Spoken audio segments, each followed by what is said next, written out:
terms of actually economic output that we see going forward. All right, for more on the markets, let's bring in Verdence CIO Megan Horneman. She joins us here.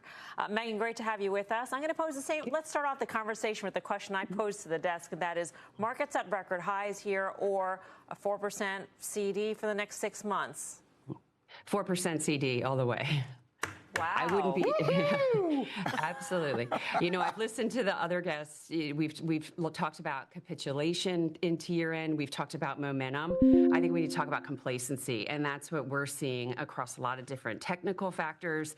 You know, if there is chasing this market, as quickly as the momentum can drive these markets up, as soon as that momentum loses steam, you're going to see those big names, the ones that there are actually profits on, they're the ones that are going to take a hit. And you're looking at, you know, Infotech in the S&P 500, these tech names, they're trading at a 90% premium, their multiples versus the historical average. This just simply isn't sustainable.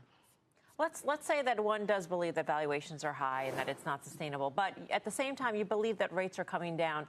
I mean, is that sort of the one thing that will kill this rally if the Fed doesn't deliver what the markets are expecting? Because it does seem that if you think that inflation is sticky and the Fed is sort of pinned, they might not, in fact, deliver as many rate cuts as the market wants.